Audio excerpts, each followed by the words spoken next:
ధన్యవాదములండి తపస్సు చేయించినందుకు. సుఖనో భవంతమ్మా. సుఖినో భవంతి. ఇప్పుడు మనకి ప్రొఫెసర్ వల్లి గారు ఉద్ధివ గీత, వేదాద్రియము, ఉద్ధవ గీత, వేదాద్రియం అనే సబ్జెక్ట్ మనకు తెలియచేస్తారు. దానికి ముందుగా వల్లి గారి గురించి పరిచయము. వల్లి గారు కొవ్వూరు వాస్తవ్యులు. వారు ప్రొఫెసర్‌గా సేవలందిస్తున్నారు. గత 10 సంవత్సరాలుగా గౌతమి యోగా స్రవంతి స్కై ట్రస్ట్ ద్వారా అసిస్టెంట్ ప్రొఫెసర్‌గా కూడా సేవలందిస్తున్నారు.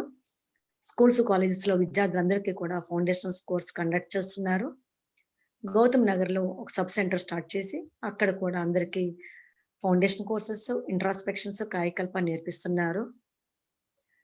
అడ్వాన్స్ డిప్లొమా కూడా పూర్తి చేశారు. వారు వల్లి గారు BA కూడా కంప్లీట్ చేశారు. ఈ విధంగా 10 ఏళ్లుగా ఆ ట్రస్ట్‌కి విశేషమైన సేవలు అందిస్తున్నారు. ఈరోజు మనకి ఉద్ధవ గీత, అందులో మనకి ఏ విధంగా తెలియజేశారు, మన వేదాద్రియంలో ఏ విధంగా మనకు అందించారనేది రెండింటిని కంపేర్ చేస్తూ మనకు తెలియజేస్తారు. సుఖినో భవంతు. ఓవర్ టు వల్లి గారు. సుఖినో భవంతు. లోకా సమస్తా సుఖినో భవంతు. సర్వే జనా సుఖినో భవంతు. గురువు వర్ధిల్లునుగాక, గురువే తోడు. మనం గత కొద్ది రోజులుగా SDCలో వివిధ మత గ్రంథాల గురించి, అంటే ప్రాచీనమైన వాన్మయం గురించి, దానిలో భగవస్థితిని తెలుసుకోవడం ఏ విధంగా వ్యాసుడు, వాల్మీకి వంటి ఋషులు, తర్వాత వాన్మయకర్తలు రచించిన వాటితో పాటు భగవద్గీతలో శ్రీకృష్ణుడు ఏ విధంగా చెప్పాడు, భగవస్థితిని తెలుసుకోవడం ఎలాగా అనేది, దానికి మన వేదాద్రి మహర్షి గారు చెప్పిన దానికి సారూప్యం ఏమైనా ఉన్నదా అనే విషయాన్ని మనం తెలుసుకుంటూ ప్రయత్నం చేస్తూ ఉన్నాము. దానిలో భాగంగానే ఈరోజు ఉద్ధవ గీత, వేదాద్రియం రెండింటినీ కంపేర్ చేస్తూ చెప్పడానికి నా పరిధి మేరకు ప్రయత్నం చేస్తానండి. నా లోపాలను మన్నించి నేను చెప్పిన దాని నుంచి మంచిని స్వీకరించాలని అందరినీ కోరుకుంటూ,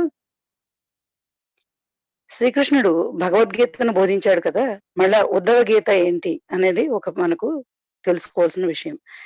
భగవద్గీతను బోధించిన తర్వాత శ్రీకృష్ణుడు తన అవతారం పరిసమాప్తి కోసం ముందుగా ఉద్ధవుడు వెళ్ళి భగవంతునితో ఆయన ఆటలాడుకుని బాల్యం నుంచి మిత్రుడిగా ఉంటూ కూడా ఉద్ధవుడు అంటే సారూప్యం ఏ విధంగా అయితే మనం ఉద్ధవుని గీతకు, వేదాద్రియానికి చెప్పుకుంటున్నామో అదే విధంగా రూపంలోనూ తన యొక్క పనుల్లోనూ భగవంతుడితోటి లయమవుతూ నిరంతరం భగవద్స్థితితోటి, అండ్ భగవంతుడైన శ్రీకృష్ణుడు అని మనం చెప్పుకున్నాం కాబట్టి భక్తి మార్గంలో ఆయనతోటి కలిసి ఉంటున్న ఉద్ధవుడు నీ అవతార పరిసమాప్తి తర్వాత మేము ఏ విధంగా జీవించాలి, పరమాత్మను తెలుసుకోవటం ఎలా, అంటే ఇన్ని రోజులు మా కూడా ఉన్నావు, ఇప్పుడు ఇక పైన నీ గురించి మేము తెలుసుకోవటం ఎలాగా అనే విషయాన్ని అడిగినప్పుడు కృష్ణుడు భగవద్గీతను బోధించినప్పటికీ ఉద్ధవునికి అనేక రకమైన తత్వ విషయాలతో కలిపి, అంటే భగవద్గీత అంతా కూడా ఏ విధంగా మనుషులు ఆచరించాలి, ఆచరిస్తే వ్యక్తిత్వం ఏ విధంగా పరిపూర్ణతకు చేరుకుంటుంది అనే విషయాలను బోధిస్తూ మనకందరకు సంస్కృతంలో బోధించినప్పటికీ కొంచెం సులువుగా మార్గం, మనం ఇప్పుడు జీవించడానికి వీలైన మార్గాన్ని బోధిస్తూ, అంటే ఏ విధంగా వేదాద్రియం మనం నేటి జీవన విధానానికి అనుగుణంగా ఉందని చెప్పుకుంటున్నామో అలాగే మనం ఆచరణీయంగా మనకు అర్థమయ్యే విధంగా భగవద్గీతలో మనకు శ్లోకాలన్నీ చెప్పబడ్డాయి. ఉద్ధవ గీత అంతా కూడా పూర్తిగా తత్వంతో కలిపిన విధానంతో ఉద్ధవునికి శ్రీకృష్ణ పరమాత్మ తెలియజేస్తూ ఆయన్ను బదరిక నరనారాయణ గుహలో ఉంటూ, బదరికాశ్రమాన్ని చేరుకుని నరనారాయణ గుహలో ఉంటూ, తర్వాత ప్రపంచానికి కలియుగంలో మానవులకు ఈ మంచి చెడులను అందించే, యోగ విద్యను అందించే ఒక చిరంజీవిగా ఉండమని ఆశీర్వదించడం అనేది జరిగిందని ఉద్ధవ గీతకు ప్రారంభ వాక్యంగా ఉంటుంది. అటువంటి ఋషులు, యోగులు ఎందరో తమ శిష్య పరంపరను తయారు చేస్తూ వారందరికీ అందించబట్టి, వారు అందుకుంటూ రాబట్టి మనకు ఇటువంటి యోగులు చెప్పిన అనేక విషయాలు అవగతమయ్యే, తెలుసుకునే అవకాశం లభించింది. ఉద్ధవునికి చెప్తూ శ్రీకృష్ణుడు ఏ విధంగా అయితే, అంటే మనం భగవద్గీతలో ముందు అనేక రకాలుగా తెలుసుకున్నాం, అదే ఏ విధంగా మన వేదాధ్యయంలో మొదలు ఇంట్రాస్పెక్షన్ లో కోరికలు, కోపం వీటిలన్నింటినీ అణుచుకోవడం గురించి, వాటిని సాధన చేసే పద్ధతుల గురించి సులువుగా మనం ఆచరణాత్మకంగా ఉండే విధంగా భగవంతుడు తెలియజేశాడు. ఉద్ధవ గీత కొంచెం తాత్విక పరమైనది. తాత్వికంగా ఎంతో ఒక స్థితికి చేరుకున్న తర్వాత దానిని పరిశీలించి అక్కడ నిశ్చయమైన జ్ఞానాన్ని పొందగలిగిన వారికి మాత్రమే అర్థమైనదిగా నాకైతే అనిపించింది. దీనిలో శ్రీకృష్ణుడు ఏం చెప్పాడంటే, ప్రకృతి, పురుషుడు, మహత్తత్వం, అహంకారం అనే 4 రకాలైన గుణాలు, పంచ తన్మాత్రలు ఇవి 4, ఇవి 5 కలిపి 9. తర్వాత పంచ జ్ఞానేంద్రియాలు 5, పంచ కర్మేంద్రియాలు 5, మనస్సు ఈ 11. తర్వాత పంచభూతాలు 5, త్రిగుణాలు 3, మొత్తం 28 తత్వాలు ఏవైతే ఉన్నాయో ఇవన్నీ కూడా బ్రహ్మము నుండే ఉద్భవం అవుతున్నాయి. వీటన్నిటికీ కారణం పుట్టుకకు ఇవన్నింటిలోనూ లోపల ఏదైతే ఉన్నదో అది బ్రహ్మం మాత్రమే అని తెలుసుకునే ప్రయత్నం చేసిన వారికి నిశ్చయ జ్ఞానం ఏర్పడుతుంది అని శ్రీకృష్ణుడు ఉద్ధవునికి తెలియజేశాడు. మనం బ్రహ్మ జ్ఞానాన్ని పూర్తిగా అవగతం చేసుకున్నట్లయితే ఈ పూర్తి విషయాలన్నీ మనకు అవగతం అవుతాయండి కదండి. ఏ విధంగా అయితే మనం సాధన ప్రారంభించేటప్పుడు మనకు కలిగే కోరికలు, కోపం, పురుషుడు అన్నప్పుడు వ్యక్తులుగా మగవారు, ఆడవారు కదండి. ఏదైతే ఆత్మతత్వం ఉన్నదో అది మానవ రూపాన్ని సంచరించి ఈ భూమి పైన ఉన్నదో లేదా సాధన చేస్తున్నదో దాన్ని మాత్రమే పురుషుడు శబ్దంగా మనం స్వీకరించాలి. అదే విధంగా ప్రకృతికి మనకు సమన్వయం గురించి గాని, ఈ తత్వం అంతటినీ తెలుసుకునే విధానం గాని, అహంకారాన్ని విడిచిపెట్టడం గాని, పంచ తన్మాత్రలుగా ఏ విధంగా ఈ బ్రహ్మం మారుతుందని తెలుసుకోవడం, దాన్ని జ్ఞానేంద్రియాల ద్వారా ఎలా గ్రహిస్తున్నాము, కర్మేంద్రియాలు మనస్సుకు లోబడి పనిచేస్తున్నాయా లేదా మనస్సుకు బయట విహరిస్తున్నాయా అనే విషయాన్ని అవగతం చేసుకోవడం, వీటిలన్నింటినీ నడిపిస్తున్నది మన లోపల ఉన్న జ్ఞానం అనే బుద్ధి జ్ఞానం. అదే భగవత్ స్వరూపం. మన లోపల ఉన్న జ్ఞానమే భగవత్ స్వరూపం అని తెలుసుకున్న తర్వాత వీటిని అన్నింటినీ నియంత్రించుకుంటూ వీటి లోపల పనిచేస్తున్న జ్ఞానం ఏదైతే ఉందో అది మాత్రమే బ్రహ్మము అని తెలుసుకోగలిగిన వారు మాత్రమే నిశ్చయమైన బ్రహ్మ జ్ఞానాన్ని పొందగలుగుతారు. అంటే నిరంతరం ఏ పని చేస్తున్నప్పటికీ ఎరుక కలిగి ఉండాలి అనేది మనకు వేదాద్రి మహర్షి గారు బోధించారు. అదే విషయాన్ని ఉద్ధవునికి శ్రీకృష్ణుడు తెలియజేశాడు. ఈ 28 రకాలైన తత్వాలు ఇవి నేను మొదట ఎందుకు చెప్పానంటే అండి, తత్వాలను బాగా అర్థం చేసుకోవాలని. ఇవన్నీ తెలియకపోయినప్పటికీ మనం బ్రహ్మ జ్ఞానాన్ని సాధన చేస్తున్నాము.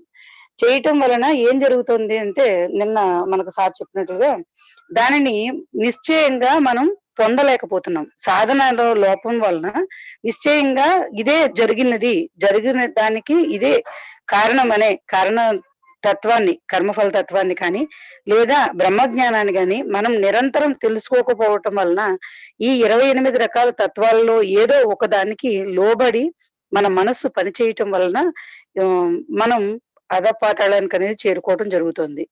అలా కాకుండా దీన్ని తత్వాన్ని నిలబెట్టుకుని బ్రహ్మమే నిశ్చయ స్థితి అని వీటిలన్నింటినీ నడిపించి వ్యాపించి ఉన్నది, వీటి లోపల ఉన్నది, వీటి చుట్టూ ఉన్నది ఏదైతే ఉన్నదో తెలుసుకోబడుతుందో అదే నిశ్చయ జ్ఞానం శాశ్వతమైనది అని తెలుసుకోమని శ్రీకృష్ణుడికి ఉద్ధవుడు బోధించాడు.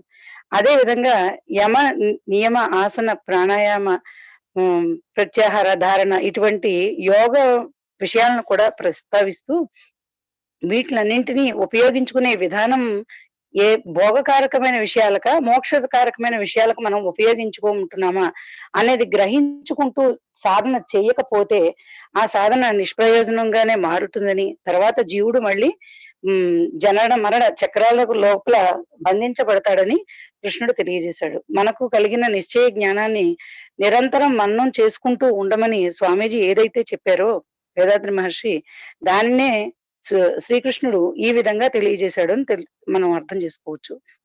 శమం అంటే మనం ఇంద్రియ నిగ్రహం కలిగి ఉండటం అని. మనస్సుకు ఇంద్రియాలు ఉన్నాయా అని అన్నప్పుడు మనసు పనిచేసే మెట్లను గాని, అది పనిచేసే పంచకోశాలను గాని మనం పూర్తిగా తత్వ విచారణ ద్వారా, అంటే పూర్తిగా ఒక విషయాన్ని కూలంకషంగా తెలుసుకోకుండా మనం చేస్తున్న ఈ సాధనకు నిష్ప్రయోజనంగా ఎందుకు మారుతుంది అనే విషయాన్ని మనం తెలుసుకోవాలంటే పూర్తిగా లోపం ఎక్కడ ఉన్నదని తెలుసుకొని దాన్ని సరిచేసుకోవటం వల్ల మనం బ్రహ్మస్థితిని చేరుకోగలుగుతాం. ఈ ప్రత్యేకమైన పదాలు వాడుతూ శమం అంటే మనో ఇంద్రియాల నిగ్రహం అని, దమం అంటే బాహ్య ఇంద్రియాలు నిగ్రహణ. వీటిని అదుపు చేసుకోవటం అనేది చాలా తప్పు అనే విషయాన్ని కూడా శ్రీకృష్ణుడు తెలియజేశాడు.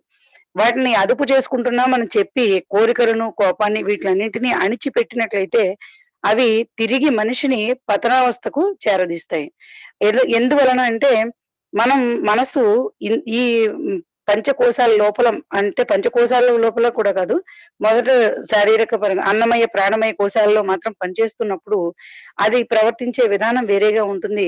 విజ్ఞానమయం ద్వారా తెలుసుకునే ఆనందమయాన్ని పొందగలిగినప్పుడు పొందిన ఆనందానుభూతి వేరే విధంగా ఉంటుంది అనేది మనం తెలుసుకున్నాం. దాని సాధనను చేసుకోలేకపోతే మనం ఇంద్రియాలను నిగ్రహించడం అనేది జరిగే విషయం కాదు. అందుకనే మనం నిరంతరం ఏ తపస్సును పూర్తి చేస్తున్నప్పటికీ తురియ ధ్యానంలో ఉంటాము. మన లోపల ప్రతి మనిషికి కుండలిని శక్తి అనేది మూలాధారంలో నిక్షేపం చేయబడి ఉన్నది అనేది మనం తెలుసుకునే మొదటి విషయం. కుండలిని యోగ సాధనకు వచ్చినప్పుడు ప్రతి మనిషిలోనూ మూలాధారంలో కుండలిని శక్తి, మహాశక్తి నిద్రాణమై ఉన్నది. దానిని ఉత్తేజితం చేస్తూ తీసుకుని వెళ్తాము అని అన్నాం.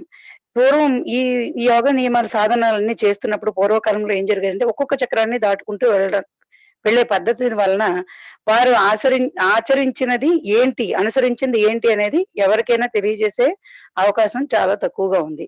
కానీ మన వేదాద్రి మహర్షి గారు ఇటువంటి సాధనను మనకు తెలియజేసి మొదటిగా దాన్ని తీసుకుని వచ్చి ఆజ్ఞాచక్రంలో పెట్టడాన్ని అలవాటు చేశారు. దీని వలన ఏంటంటే బాహ్య ఇంద్రియాల యొక్క నియంత్రణ అనేది జరుగుతుంది.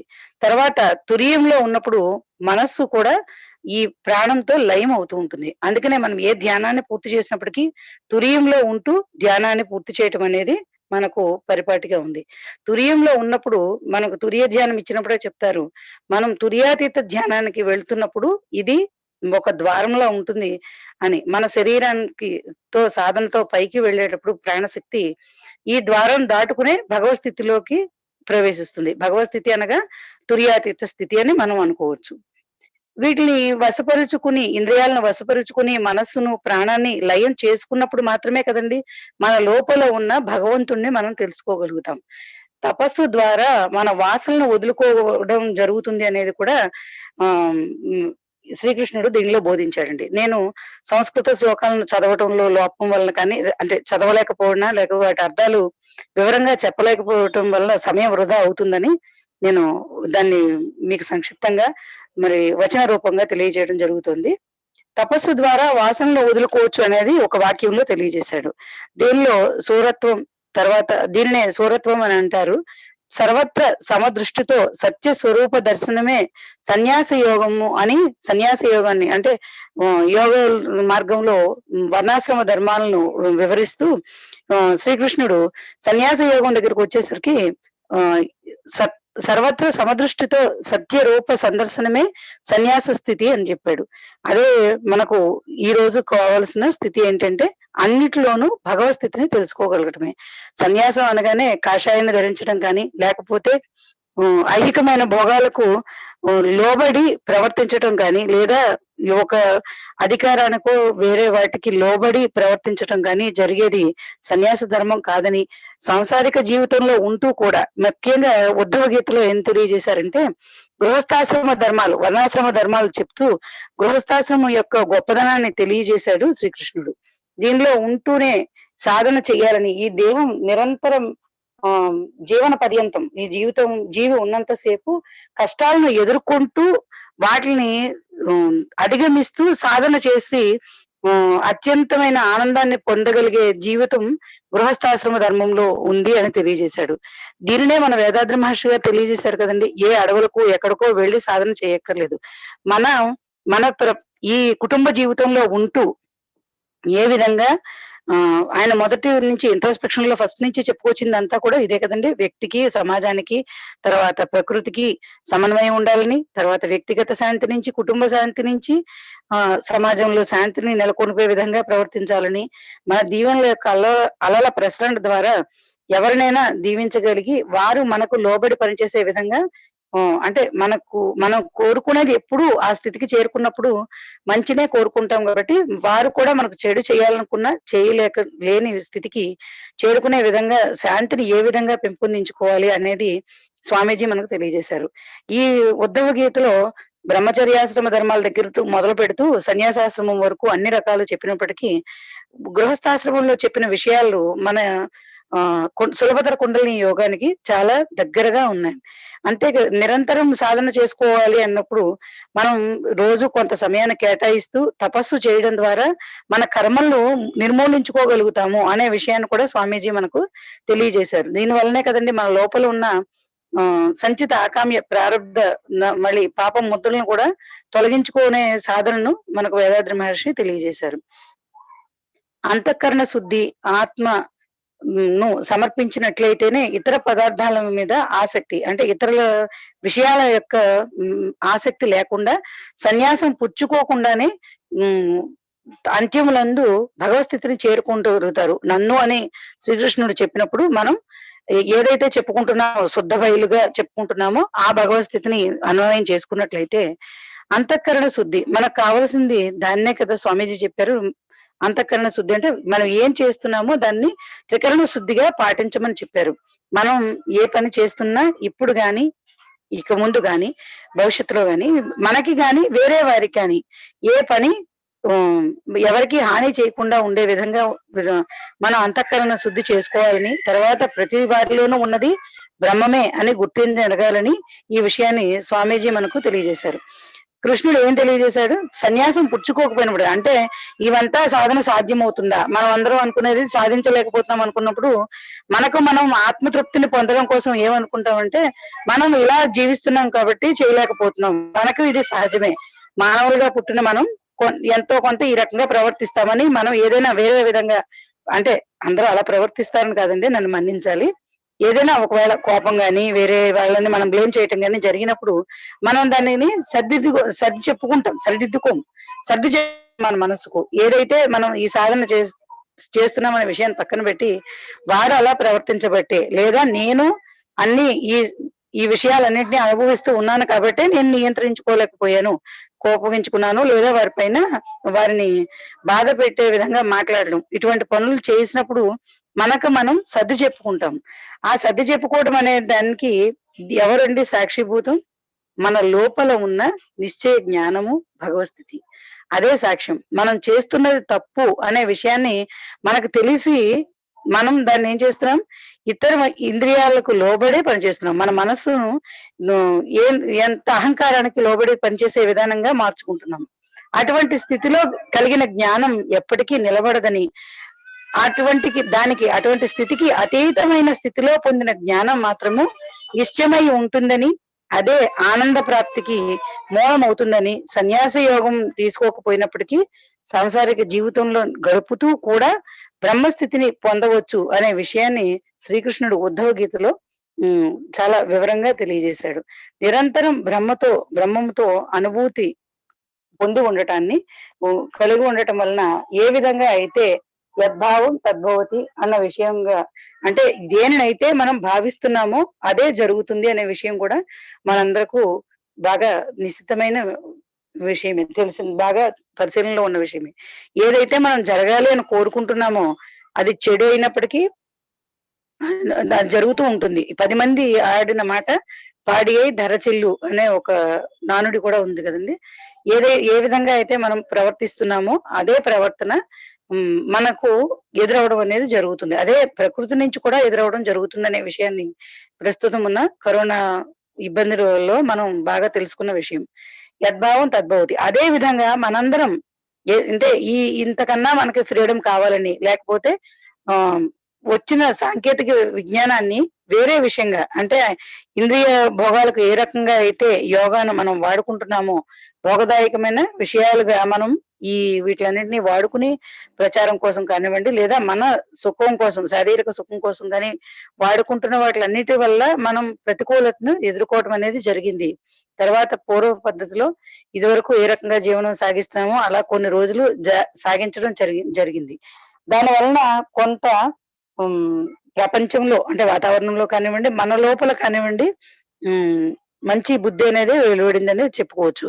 ఒక రకంగా మన మనకు జరిగిన మేలేంటంటే, నాకు చాలా మంది మా సెంటర్ నుంచి కానివ్వండి, వేరే అందరూ చెప్పిందేంటంటే, జూమ్ మెడిటేషన్ స్టార్ట్ అవ్వడం. నిజంగా ఇది కూడా ఒక రకంగా మనకు మేలునే చేసింది. ఎందుకు అంటే, మనందరం యోగులం కనుక అని నేను అనుకున్నాను. నా అభిప్రాయం అది. మనం అందరం యోగ సాధన చేస్తున్నాం కాబట్టి, మనకు ఎటువంటి ఆటంకం లేకుండా ఇటువంటి ఒక సాధన చేసుకునే పద్ధతిని మనకు అవకాశం కలిగింది. దీనికి మనందరి లోపల కలిగిన కోరిక ఏదైతే ఉందో, అంటే చేసుకోవాలి, మనం దాన్ని సాధనను పొందలేకపోతున్నాం అనే బాధ ఏదైతే ఉందో, అది ఒక కార్యరూపం దాల్చి మనకు ఒక పరిష్కారాన్ని చూపించడం జరిగింది. అదే విధంగా మనం ఏదైతే కొంతవరకు సాధన చేస్తున్నామో, మనం అందరం కొంతవరకు సాధన మార్గంలో కొంత దూరం ప్రయాణం చేసే ఉన్నాం. ఇటువంటి మార్గంలో ప్రయాణం చేస్తున్న మనం ఏ విషయాలనైనా భోగదాయకమైన విషయాలతోటి, అంటే ఈ ప్రపంచిక విషయాలతోటి ముడిపెట్టడం మానివేసి భగవత్ స్థితిని నిరంతరం మన త్రికరణ శుద్ధిగా ఏ విధంగా స్వామీజీ చెప్పారో, ఎటువంటి పని అయితే మనకు ఇతరులకు హాని కలగకుండా ఉంటుంది అనే విషయాన్ని మనం గ్రహించి నిరంతరం అదే ప్రవర్తనను అలవాటు చేసుకున్నట్లయితే మాత్రమే ఈ ఆ ప్రవర్తన అలవాటు చేసుకుంటూ ఈ తత్వ విచారణ అనేది మన లోపల నిలిచిపోవాలి. ఎందుకంటే తత్వ విచారణ సాధన కొంత లేనప్పుడు మనకు మనం పొందిన జ్ఞానం అనేది మన లోపల నిలబడటం అనేది జరగదండి. ఎందుకంటే మళ్ళా వెనక్కి రావడం జరిగే అవకాశం ఉంది. ఇంద్రియాలు ఎప్పుడు కూడా మనను వెనక్కి తీసుకొచ్చే ప్రయత్నమే చేస్తాయి. కాబట్టి మనం వాటితోటి లయం అయ్యి మనస్సుతో లోబడి పనిచేసే విధంగా చేసుకుంటూ మాత్రమే ఈ యోగ సాధనలన్నింటినీ చేసినప్పుడు మన లోపల నిశ్చయ జ్ఞానం నిరంతరంగా అది మన లోపల మనం ఏ విధంగా ఒక భగవన్నామాన్ని పలకటం అలవాటు చేసుకున్నాం అనుకోండి, లేదా ఏదైనా ఒక మాటను, ఏదైనా ఒక పేరును మనం ఉచ్చరించడం జరిగినట్లయితే చివరి స్థితిలో మనం చాలా వాటిలో చూసే ఉంటాము.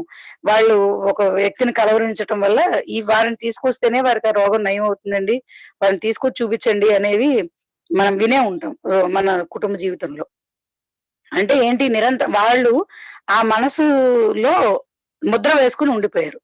అలాగే మనం కూడా ఈ భగవత్ స్థితిని ఏది అయినా కానివ్వండి, మనం కుటుంబ జీవితంలో ఉంటున్నప్పటికీ తామరాకు మీద నీటి బొట్టులా దీనిని సాధన ఏ వాసనలు, ఏ విషయ వాసనలు మనకు అంటకుండా సాధనను మాత్రం పెంపొందించుకుంటూ నిరంతరం దానినే మననం చేసుకుంటూ బ్రహ్మస్థితితో లయం అవుతున్నప్పుడు మనము బ్రహ్మ నుంచి వచ్చిన పదార్థమే అయినప్పటికీ దానిని మనం గుర్తెరగడం జరగకపోవడానికి ఇవన్నీ అవరోధాలుగా శ్రీకృష్ణుడు తెలియజేశాడు.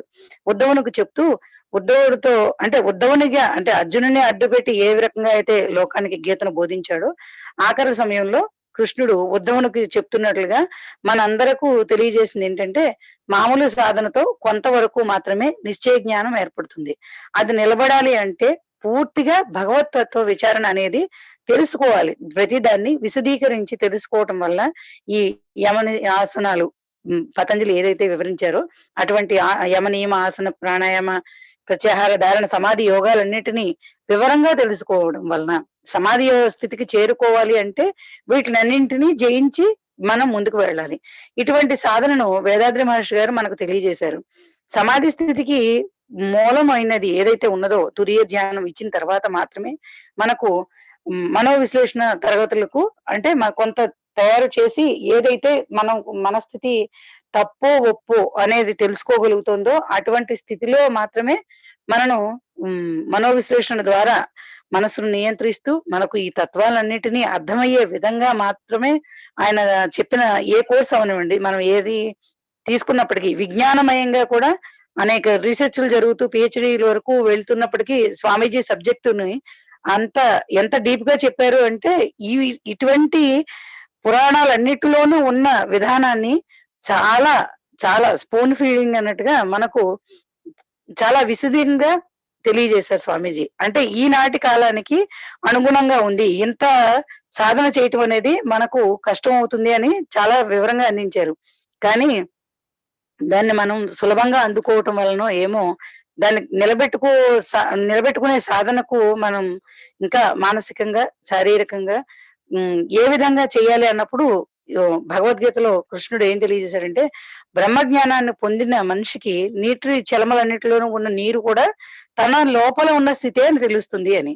అదే విధంగా మనం బ్రహ్మజ్ఞానాన్ని పొందినప్పుడు మన చుట్టూ ఉన్నది కూడా బ్రహ్మం యొక్క అవతారమే అని తెలుస్తుంది. ముందు అహం బ్రహ్మాస్మి అన్నప్పుడు నేను బ్రహ్మం నుంచి విడిపడిన పదార్థాన్ని అని తెలుసుకోవడానికి ఈ సాధన అంతా ఉపయోగిస్తుంది. ఏ ఏ ఆశ్రమం వారికైనా శ్రీకృష్ణుడు తెలియజేస్తూ 4 వర్ణాశ్రమాల గురించి వివరంగా తెలుపుతూ, ఏ ఆశ్రమం వారికైనా కొన్ని సాధారణ ధర్మాలు ఉన్నాయండి. 4 అవేంటంటే, మనో వాక్కాయ కర్మల ద్వారా ఎవరిని హింసించకూడదు. వారిని హ్మ్, మనం మనకు బాధపడే విధంగా మనస్సు బాధపడే విధంగా ఎవరికి వేరే వారి మనస్సును నొప్పించే విధంగా మాట్లాడకూడదు. తర్వాత ఆహ్, మనం వాళ్ళకి ఇటువంటి కామక్రోధాదులన్నిటికీ దూరంగా ఉంటూ వాటిని జయించటం వలన మాత్రమే ఈ సాధన అవసరం అవుతుంది. సాధ్యం అవుతుంది అనే విషయాన్ని శ్రీకృష్ణ పరమాత్మ చాలా వివరంగా ఉద్ధవ గీతలో తెలియజేశారు. ఇది నేను శ్లోకాల పూర్వకంగా ఎందుకు రాసుకోలేదంటే చాలా తత్వమైనవి. తత్వ వాటికి అర్థాలు వెళుతూ ఉంటే భగవంతుని గురించి మాత్రమే వివరణ తెలుస్తుంది. ఎన్ని సార్లు మనం భగవంతుడు అని అన్నప్పటికీ మన సులభతర కుండలిని యోగంలో తెలుసుకోవాల్సింది శుద్ధ బయలు. శుద్ధ బయలు అంటే హ్మ్. పుట్టడానికి చివరన ఏదైతే ఉన్నదో ఏదైతే మొట్టమొదటిగా ఉన్నదో దాన్ని తెలుసుకుంటూ మనకు స్వామీజీ మొత్తం ఏ విధంగా జ్ఞానేంద్రియాల ద్వారా ఆరో జ్ఞానేంద్రియమైన మనిషి వరకు ఉద్భవించడానికి కారణం ఏంటి అనే అన్నిటినీ కూలంకుషంగా తర్వాత విజ్ఞానపరంగా సైంటిఫిక్ గా కూడా మనకు తెలియజేసిన విద్య సులభతర కుండలిని యోగ విద్య. దీనిని సాధన చేయగలుగుతున్న మనందరం కూడా అదృష్టవంతులము. చాలా అదృష్టవంతులుగానే చెప్పవచ్చు. పూర్వజన్మలో మనం చేసిన పుణ్యాలు ఏవైతే ఉన్నాయో అంటే సంచిత కర్మలో మంచితనాన్ని ఆధారంగా చేసుకుంటూ ఇటువంటి నిశితమైన జ్ఞానాన్ని బహుశా మనందరం అప్పుడు నిశితమైన జ్ఞానాన్ని పొందలేకపోయి ఉండొచ్చు. ఇప్పుడు పొందటం వలన ఇక్కడి నుంచి మనం భగవత్ స్థితిని చేరుకోవటం వలన ఏదైతే భగవత్ స్థితిగా మనం చెప్పుకుంటున్నామో దానిలో లయం అవ్వటానికి అవకాశం ఉంది అని నమ్ముతూ ఇంతవరకు నాకు తెలిసిన విషయాలను తెలియజేశాను. సుఖినో భవంతు. నాకు ఈ అవకాశాన్ని ఇచ్చిన ఏపీ స్టేట్ కోఆర్డినేటర్ అరుణ్ బాబు సార్‌కి, ఎంకరేజ్ చేస్తున్న వనజామూర్తి గారితో సహా మా కోవూరు గౌతమి యోగ స్రవంతి సభ్యులందరూ నా గురువులు వారందరికీ, మా రాజు గారికి కూడా ధన్యవాదాలు తెలియజేసుకుంటూ ఇంతటితోటి పూర్తి చేస్తున్నానండి. సుఖినో భవంతు.